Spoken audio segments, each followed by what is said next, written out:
3 வயது குழந்தைக்கு பாலியல் தொல்லை கொடுத்த வழக்கில் இளைஞருக்கு ஆயுள் தண்டனை விதித்து செங்கல்பட்டு போக்சோ நீதிமன்றம் உத்தரவிட்டுள்ளது. கடந்த 2022ஆம் ஆண்டு செங்கல்பட்டு அனைத்து மகளிர் காவல் நிலைய எல்லைக்குட்பட்ட பகுதியில் வசித்து வரும் தம்பதியின் 3 வயது குழந்தைக்கு அதே பகுதியைச் சேர்ந்த கண்ணன் என்ற இளைஞர் பாலியல் தொல்லை கொடுத்ததாக தெரிகிறது. இது தொடர்பாக சிறுமியின் பெற்றோர் அளித்த புகாரின் அடிப்படையில் கண்ணனை போக்சோ வழக்கில் போலீசார் கைது செய்து சிறையில் அடைத்தனர். இந்த வழக்கில் கண்ணனுக்கு ஆயுள் தண்டனையும் 1000 ரூபாய் அபராதமும் விதித்து செங்கல்பட்டு போக்சோ நீதிமன்றம் உத்தரவிட்டுள்ளது.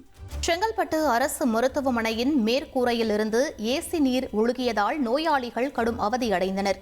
மருத்துவமனையின் ஐசியு பிரிவில் குளிரூட்டப்பட்ட நிலையில் இருக்கும் வகையில் எந்நேரமும் ஏசி செயல்பட்டுக் கொண்டே இருக்கும்.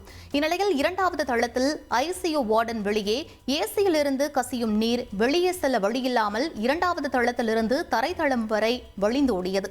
இதனை ஒப்பந்த பெண் ஊழியர்கள் அடிக்கடி சுத்தம் செய்தனர். அதையும் மீறி நீர் வழிந்தோடுவதால் வழுக்கி விழும் அபாயம் இருப்பதாக நோயாளிகள் அச்சம் தெரிவித்துள்ளனர். இதனால் நீர் கசிவை சரி செய்ய வேண்டும் என நோயாளிகள் கோரிக்கை விடுத்துள்ளனர். ட்ரெண்டை ஃப்ரெண்ட் ஆக்கிக்கோங்க. 2.5 கோடிக்கும் அதிகமான தந்தி டிவியின் சப்ஸ்கிரைபர்ஸ் அண்ட் ஃபாலோவர்ஸ் குடும்பத்தில் நீங்களும் இணையுங்க.